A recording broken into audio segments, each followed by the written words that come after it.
사도행전 23장 1절에서 11절까지 말씀입니다.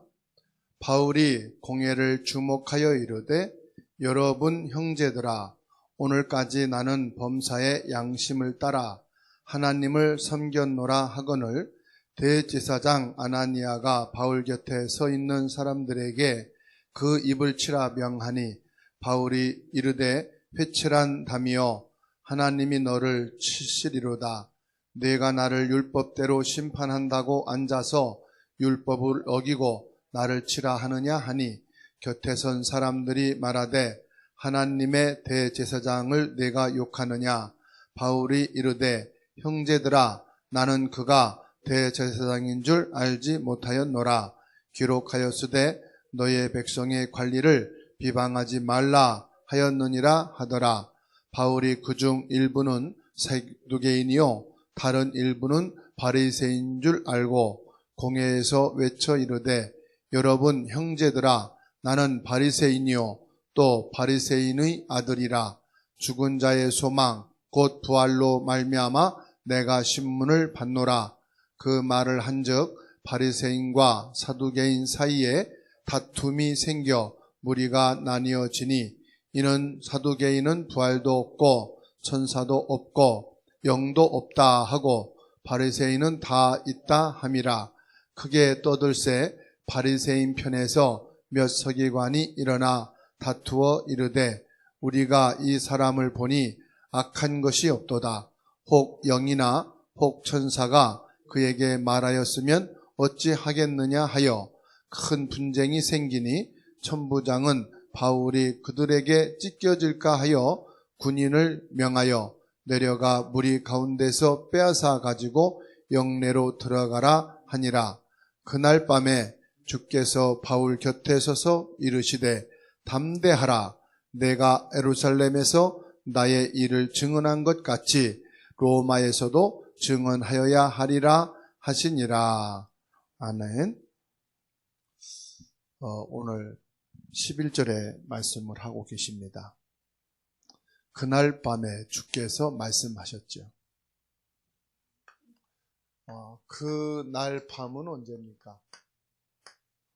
바울사도가 복음 전하는 것 때문에 유대인에게 사로잡혀서 큰 소용돌이가 일어나고 종교 법정에 서게 되어 그 종교 법정에서 예수 그리스도의 부활을 증거하시고 복음을 증거하게 됐죠.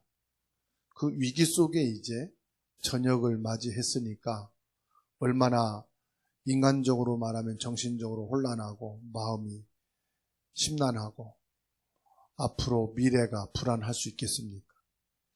그러나 바울은 전혀 그런 정도로 연약한 사람은 아니죠. 절대적인 언약 속에서 전도, 이방인 복음화, 세계 복음화를 나가는 전도자니까요. 그런데 그날 밤에 바울에게 말씀하시는 겁니다.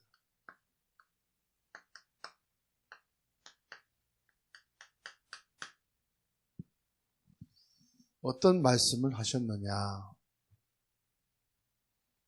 하나님이 주신 최고의 약속은 뭐예요?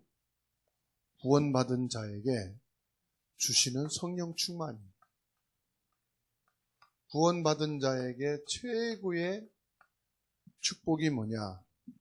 성령 충만입니다. 그러니까 이 약속에 대한 확실한 근거만 있으면 승리합니다. 우리가 내 감정으로 확신 가지면 안 돼요. 내가 지금 기분이 좋다.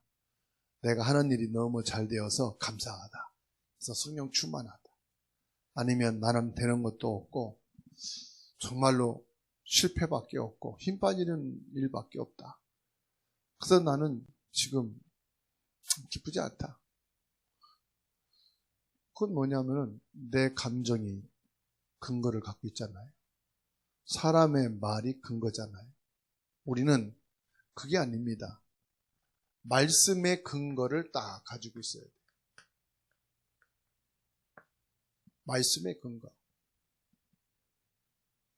여러분이 신앙생활을 하는데 그날 은혜 받은 거에 따라서 달라지고 바뀐다면 안 되겠죠.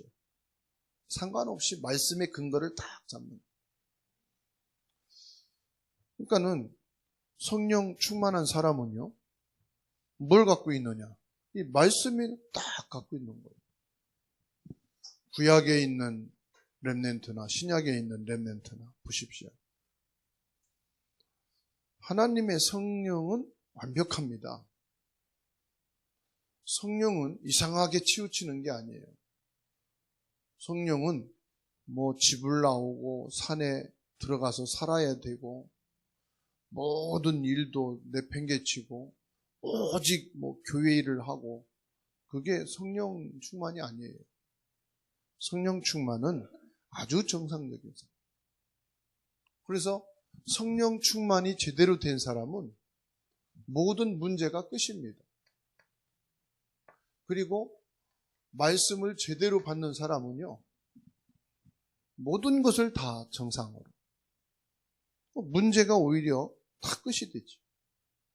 그래서 가장 정상적인 것이다. 우리 기독교인들에게 가장 정상적인 신앙생활이 뭐냐? 가장 정상적인 신앙생활. 그게 바로 성령 충만이다. 여러분, 성령 충만은 이상한 게 아닙니다. 뭐 쉰 목소리 내고 말이요. 뭐가 뭐 그냥 당장에 이루어질 것 같지. 뭐 그런 무조건 확신 주고 말이에요. 그게 아니에요. 성령 충만은 지극히 정상적인. 그래서 어떤 사람이 제대로 된 신앙이냐? 성령 충만한 신자. 바울을 보십시오. 나면서부터 율법의 가문에서 태어났고 가말리엘 문화에서 학문을 했고 나면서부터 로마 시민권자고. 그런데 이 모든 것을 다 합쳐도 뭐만큼 못하다 그랬어요? 복음만큼 못하다. 그러니까 모든 것을 다 합쳐서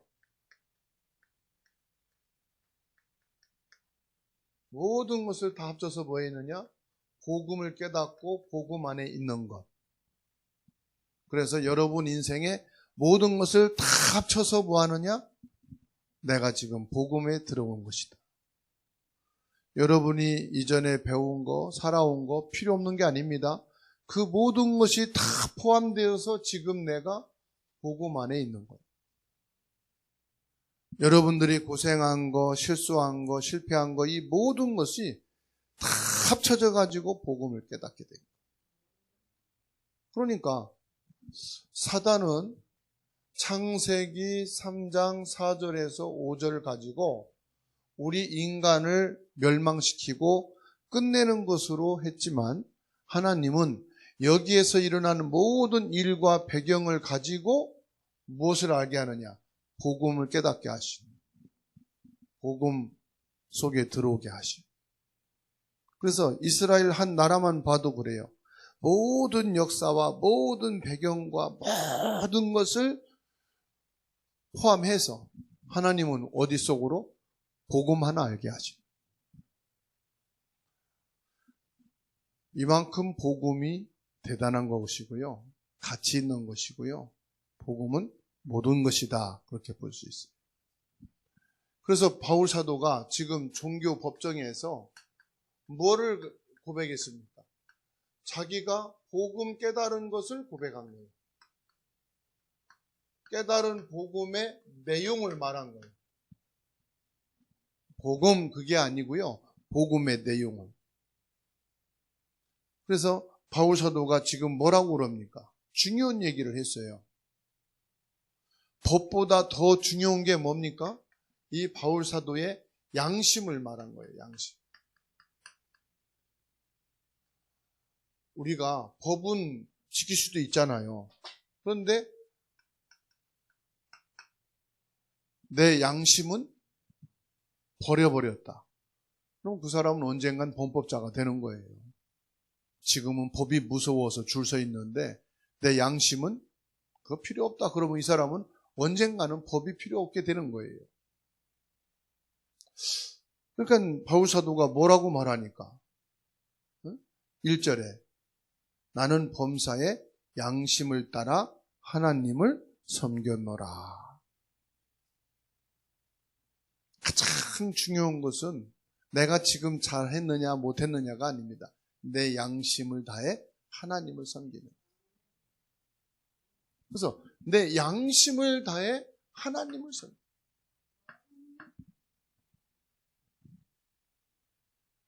뭐 이런 문제 때문에 저런 문제 때문에 이 사건 때문에 저 사건 때문에 나는 아무개 권사가 싫다, 장로가 싫다, 목사가 싫다, 교회가 싫다, 난 옮긴다 안 옮긴다. 그거는 다 핑계고요. 내 양심이에요. 솔직히 양심. 목사로서 내가 이거 힘들고 저거 힘들어서 목회하기 싫다, 떠났다. 그건 핑계예요. 양심이 하나님의 일을 하기 싫었던 거예요. 즉, 내 양심이 하나님 앞에서 더 이상 하나님의 일을 할 수 있을 만큼 힘이 없었던 것이지. 핑계는 누구든지 좋은 거 다 얘기하고 누군가 안 좋은 거 얘기합니다. 근데 바울 사도 보십시오. 양심을 따라 하나님 앞에 복음 앞에 섰다. 그래서 오늘 저와 여러분들이 진짜 양심을 가지고 하나님 앞에 서고 그리스도 이 복음 앞에 서면은 하나님이 응답 주십니다. 내가 지금 건강이 있다 없다, 경제가 있다 없다, 자꾸 그런 얘기하는 것은 핑계고요. 진짜 양심을 가진 사람은 그런 핑계를 안 댑니다. 그렇죠? 양심을 가지고 오는 사람은 내가 참 부족하구나. 내가 더 진심으로 복음 앞에 서야 되는 건데 이걸 찾을 겁니다. 내가 부족한 게 뭘까? 대제사장에 대해서 바울이 몰라보고요. 회칠한 무덤처럼 입을 가지고 말한다. 좀 이렇게 안 좋은 말을 했어요. 옆에 있는 사람이 저 사람은 대제사장으로 하나님 앞에 선 사람이다. 그러니까 그 자리에서 바울이 사과하잖아요. 나는 대제사장인 줄로 몰랐다. 하나님께서 세운 지도자를 섬기라고 했는데 내가 정말로 그건 사과한다. 그 자리에서 사과하잖아요. 이게 보통 용기 있는 거 몰라요. 내가 실수할 수 있잖아요. 옆에서 말할 때, 지적을 해줄 때 그걸 즉시로 받아들이고 사과하고 인정한다는 것은 뭘 말합니까? 하나님 앞에 서 있는 양심이에요. 복음을 가진 자의 용기예요. 용기. 사람은 하고 싶은데도 용기가 없어서 못하는 경우 많아요. 인정하지 못하는 경우 많아요. 자꾸만 거기에다가 핑계 위에 핑계를 자꾸 대죠. 바울 사도는 뭐냐? 즉시 그 자리에서 그냥 사과. 이게 뭐냐? 복음을 가진 용기입니다. 하나님 앞에서 사람 앞에서 나 자신이 복음 앞에서 꾸밈이 없이 있는 그대로 내가 지금 뭘 말하는 겁니까? 이 법정에서 복음의 내용을 있는 그대로 말하는 거예요. 살기 위해서 아부하기 위해서 지금 말하는 것이 아니지 않습니까? 그리고 바울이 말했습니다. 나는 부활의 증거를 하다가 잡혔다. 부활하신 예수 그리스도를 증거하다가 잡혔다. 여러분, 진짜 부활하신 예수 그리스도를 믿으시죠? 이 중요한 법정에서 내가 부활의 주님을 만난 것을 지금 고백하는 거예요. 그러니까 이 믿음이 눈치 보는 믿음이 아니고 상황에 따라서 달라지는 믿음이 아니라 똑같다 이 말이에요. 아니, 부활의 신앙을 믿어야지. 부활의 믿음을 가져야지. 그렇잖아요? 그러니까 그날 밤에 말씀을 주시잖아요. 그게 중요한 23장 11절 말씀이잖아요. 그날 밤에 주께서 바울 곁에 서서 이르시되 담대하라. 내가 예루살렘에서 나의 일을 증언한 것처럼. 나의 일이 뭡니까? 예수님이 그리스도시고 부활하시고 승천하셨는데 성령으로 임재하셔서 지금도 동일하게 부활의 주님으로 창조의 하나님으로 역사하고 계시다는 사실을 증언한 것처럼 로마에서도 증언해야 하리라. 그러니까 정말 복음 때문에 죽음의 현장에 있는 이 바울에게 주님께서 말씀을 주시는 거예요. 여러분이 지금 신앙생활하고 진짜 복음의 믿음을 갖고 있는데 너무 어렵습니까? 너무 힘든 문제들이 있습니까? 진짜 그렇다면 하나님이 말씀을 주실 것입니다. 그날 밤에 말씀을 주시잖아요. 네가 뭐 때문에 여기에 와 있고 위험 속에 있느냐? 너의 미래는 뭐냐? 뭡니까? 이 복음을 증언하는 것이다. 너가 만난 그리스도, 네가 가지고 있는 이 복음을 말하게 하기 위해서 하나님이 확실한 답을 주셨죠.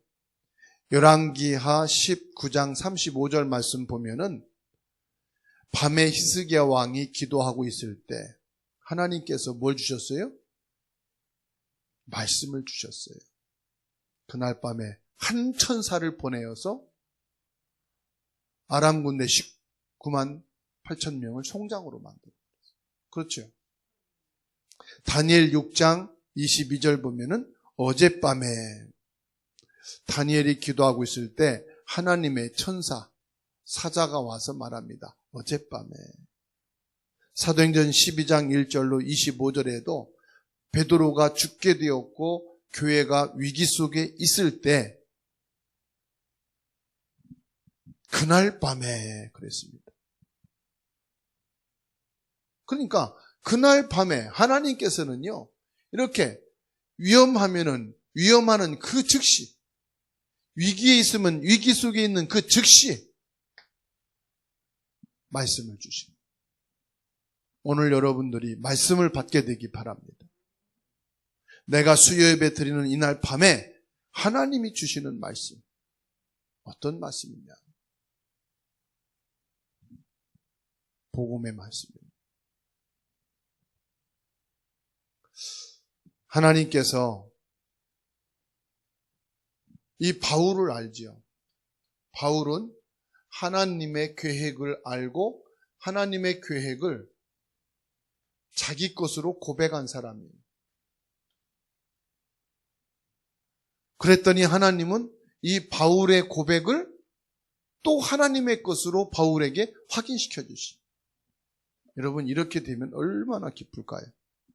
아니, 가족 안에서도 내가 말한 것을 상대방이 이해하고 그걸 마음에 담고 있다가 어려움이 왔을 때 이렇게 말씀하셨잖아요. 저는 그거를 마음에 담고 있었고 그렇게 되어질 것을 믿고 있어요.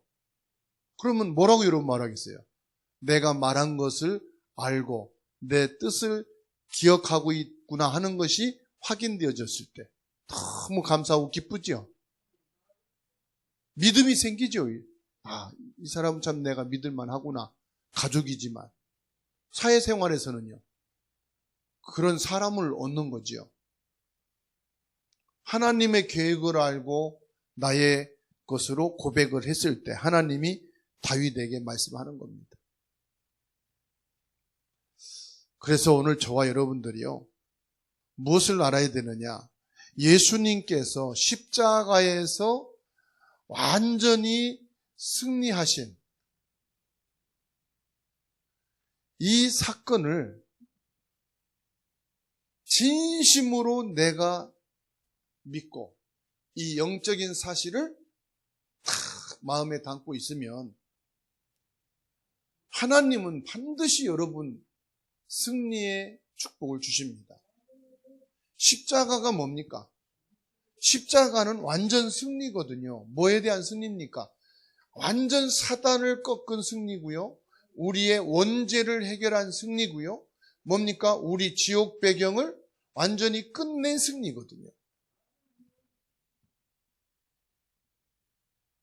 그러니까 사도행전 23장 11절에 부활하신 주님께서 바울에게 말씀한 겁니다. 담대하라. 이 말씀이면 끝입니다. 담대하라.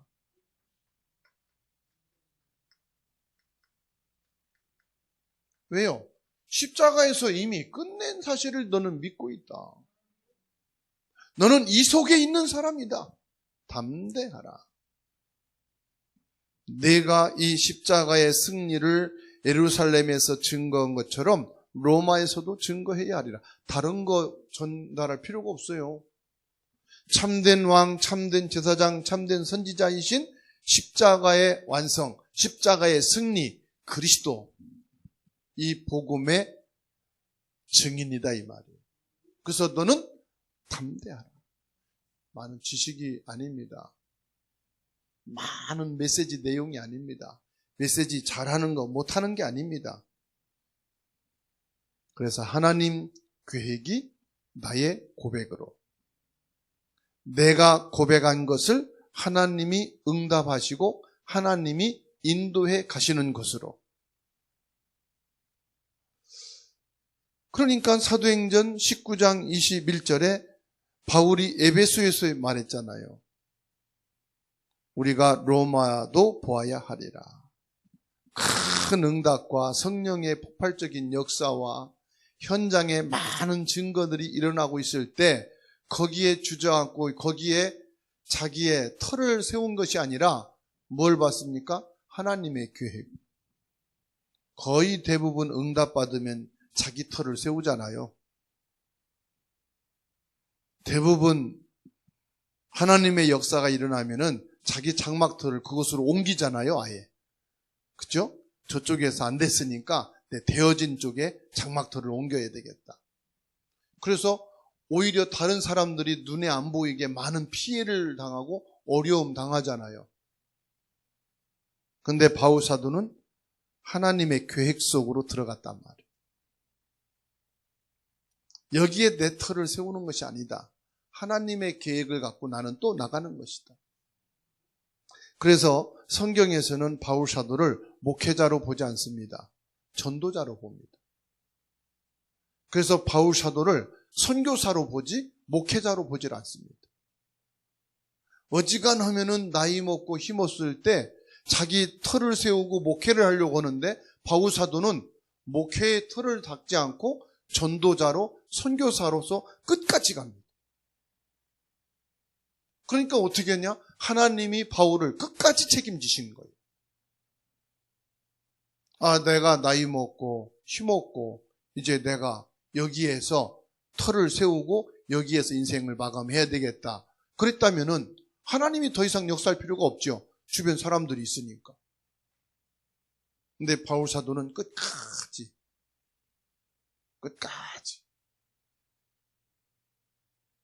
하나님의 계획 속에 들어있는 것을 기도 제목으로 삼았다.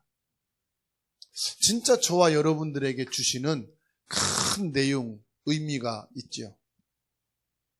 그러면은 우리 주사랑 교회는 앞으로 방향을 어떻게 잡으면 되겠느냐?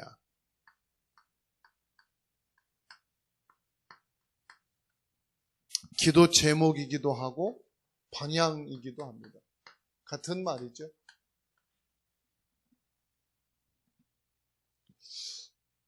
우리가 약하도요, 작아도요, 힘이 없어도요, 기도 제목을 바르게 잡아야 돼요.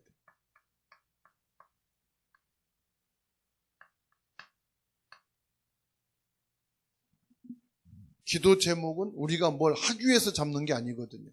하나님과 방향 맞추는 게 기도 제목이에요. 우리 힘에 맞도록 기도 제목 잡는 게 아니에요. 그거는 세상 기준이고 회의하는 거지요. 우리 모인 사람들 수준에서 기도 제목 잡는 것은 우리들의 의견을 모으는 거예요. 우리는 하나님 방향 맞추는 거예요. 아벨 모올라 저 시골에서 소를 몰며 쟁기질을 하는 엘리사를 하나님 불러 끌었잖아요. 하나님과 방향 맞으니까 끌어올린 거예요. 그렇죠. 갈릴리에서 고기 잡는 어부들을 예수님이 불쌍해서 올린 게 아니고요. 주님의 방향과 맞아버린 거예요. 그러니까 제자도로 부를 때 다 따라왔잖아요. 그렇죠. 방향과 맞으니까. 지금까지 저와 여러분들이 메시지를 받고 훈련을 받고 말씀을 따라왔어요. 그건 뭘 말하는지 아십니까? 한마디로 말하면은 하나님이 우리를 말씀 체험시킨 거예요. 그게 그냥 아이고 목사님 난 된 게 하나도 없는데요. 된 게 하나도 없는데 말씀 체험 따라 지금까지 온 거예요. 훈련이 많았든 적었든 안 되었든 여러분들을 말씀 체험 따라서 오게 하신 거예요. 그렇다고 한다면은 저와 여러분들은 이제 말씀 체험을 따라서 뭐 하느냐? 이제 저와 여러분들이 이 플랫폼이 되는 거예요. 여러분이요, 플랫폼입니다. 여러분을 통해서 문화사역도, 렘넌트 사역도, 치유사역도 지금 우리는 모르고 있지만 하나님은 이것을 이루어 가시는 거예요. 명절이 되면은 어떤 절기가 되면 부모 중심으로 자녀들이 흩어졌다가 생활하다가 모아오잖아요. 그렇죠? 그게 플랫폼이에요. 아무것도 아니지만. 여러분이 생전에 살아있을 동안에 여러분 중심으로 와요. 그래서 여러분들이 시골에 있으면 시골로 오잖아요. 자녀들이. 도시에 있으면 시골에 있는 사람도 도시로 올라오잖아요. 부모지만 부모가 플랫폼이란 말이에요. 자녀들에게. 그러듯이 저와 여러분들이 뭐가 되느냐? 진짜로 플랫폼입니다. 237 나라 5천 종족을 향한 나는 플랫폼이다. 하나님이 이 플랫폼, 왜 플랫폼이냐? 무슨 플랫폼이냐? 이 말씀, 그리스도면 되구나. 복음의 말씀이 전부 다구나. 여러분은 안 되는 것 속에서도 이걸 체험한 거예요. 복음의 말씀을. 여러분의 영적 문제를 통해서도 이 그리스도를 체험한 거예요. 여기에 대한 여러분은 뭐 갖고 있느냐? 답을 가지고 있어요. 그래서 안 되는 사람이든 되는 사람이든 이제 여러분에게 연결되어서 여러분 때문에 오고 가고 여러분이 플랫폼이란 말은 중심이 된다 이 말이에요. 중심. 여러분이 중심이 되는 거예요. 잘해주든 못해주든 잘하든 못하든 이게 중심이 되는 거예요. 그래서 여러분들이 플랫폼 중심이기 때문에 여러분이 기분 나빠도 조금 여러분들이 못해주면 이 사람들이요 되게 힘들어해요. 여러분과 관계가 안 좋으면 되게 막 부담스러워해요. 왜냐? 여러분이 중심이고 플랫폼이기 때문에. 자녀들 말 안 듣지요? 말 안 들어도 여러분들이 싸우고 여러분이 삐지고 토라져 있으면 되게 불편할 거요. 여러분도 불편하지만 더 불편하단 말이에요. 그만큼 여러분들은 여러분이 모르는 사이에 중요한 힘을 갖고 있단 말이에요. 그게 세상적인 육신적인 것도 있겠지만은 이겁니다. 말씀의 힘. 이것은 엄청난 겁니다. 그래서 저와 여러분들이 뭘 해야 되느냐? 이들을 살릴 수 있도록 뭐 하죠? 치유를 하는 거예요. 절대로 여러분이 아니면 영적 치유를 못합니다.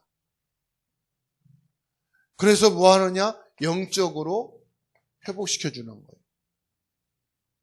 그래서 이들을 우리는 살리는 것입니다. 이것을 우리는 살리는 거예요.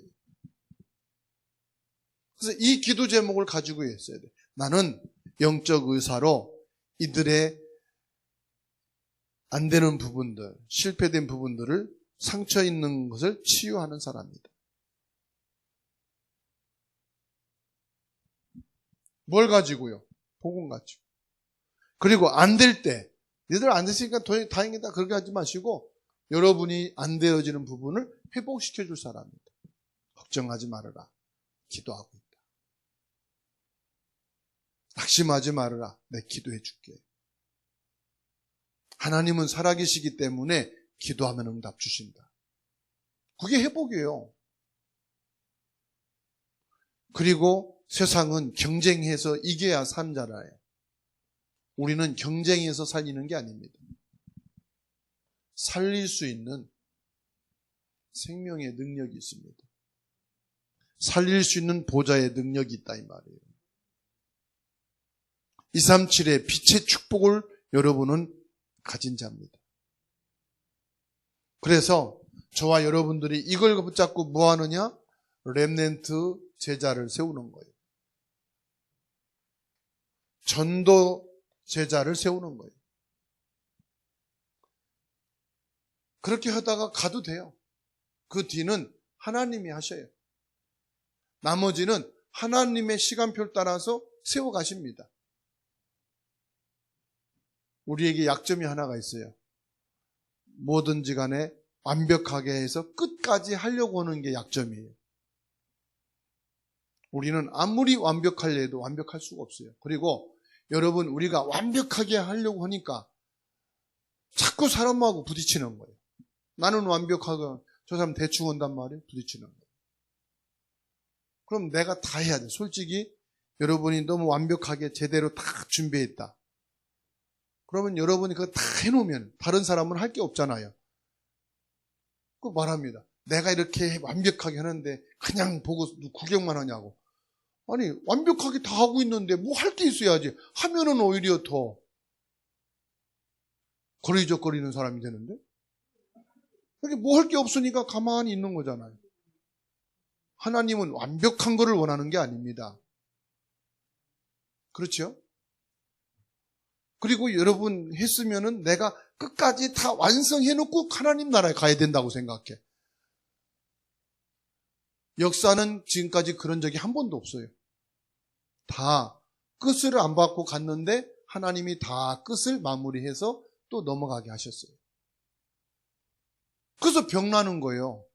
내가 다 완벽하게 해야 되고 끝을 다 마무리하고.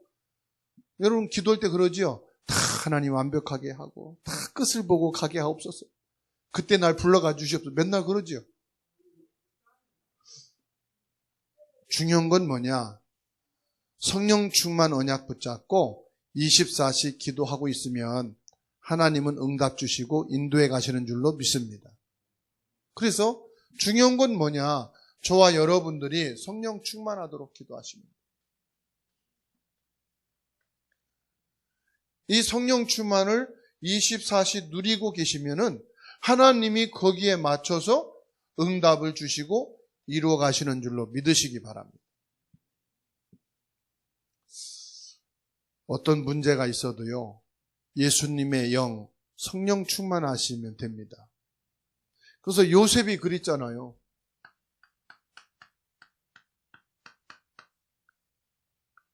뭐 했어요? 성령 충만한 거예요. 하나님의 영으로. 구약에는 하나님의 영으로, 신약에는 그리스도의 영으로. 그렇죠? 부활하신 그리스도의 영으로 충만하시면 돼요. 이게 성령 충만합니다.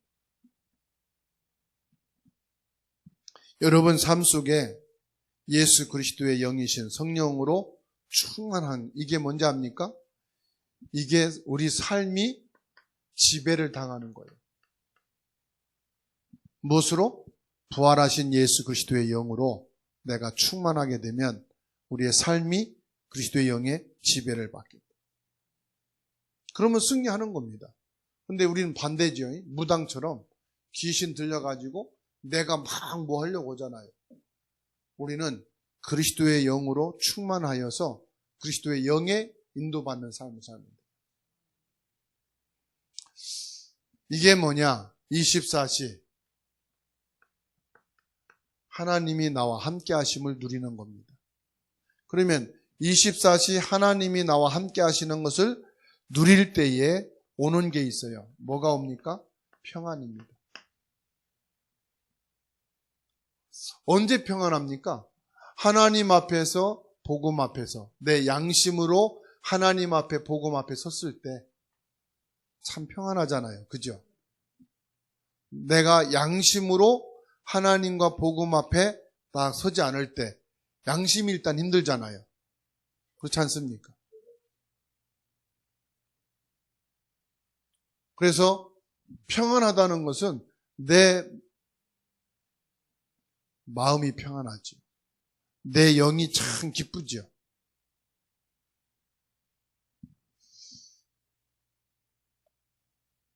그때 여러분에게 응답이 안 와도요, 그 응답을 받아요. 무슨 응답 받죠?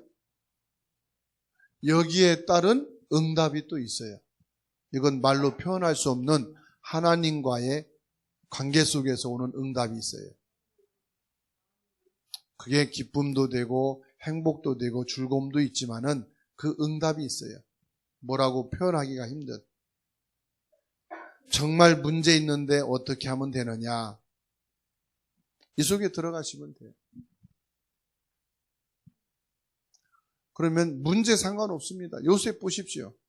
오히려 문제가 요셉에게는 발목을 잡지 못했어요. 그 문제가 다윗을 무너뜨릴 수가 없었어요. 왜냐? 그 문제 앞에 다윗이 있지만 하나님은 문제 앞에 막히는 분이 아니시기 때문에. 나는 막혀요. 나는 안 돼요. 그런데 그 문제 앞에 하나님은 막히는 분이 아니에요. 그 하나님이 함께 하신단 말이에요.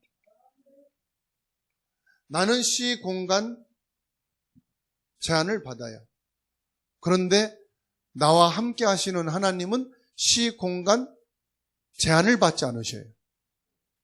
그렇기 때문에 하나님이 역사하셔요. 진짜 문제가 된다.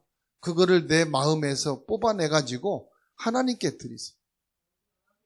그래서 베드로전서 5장 7절 8절에 너희 염려를 주께 맡겨버리라. 내게 있는 것을 뽑아서 예수님께 맡겨버렸어요. 예수님께 맡긴다는 건 뭐냐? 이겁니다. 예수 그리스도의 영, 성령으로 지금 내게 충만한. 예수 그리스도의 그 영으로 내 삶이 지배를 받고 그 속에서 내가 하나님 주시는 이 평안함. 그러면 내 안에 있는 지금 누구에게 말할 수 없는 가슴에 딱 박혀있는 가시가 있다 이 말이에요. 그게 염려거든요. 그거를 주님께 뽑아내는. 그거는 뭐 많은 양의 기도가 필요 있는 게 아니에요. 뭔가를 막 땀을 흘려야 되는 열심히 필요한 게 아니에요. 이겁니다. 이게 있으면 되는 거예요. 네, 하나님 앞에서 내 양심을 가지고 이것은 염려할 것이 아닌데 내가 지금 힘도 없으면서 염려하고 있고 잡혀 있습니다.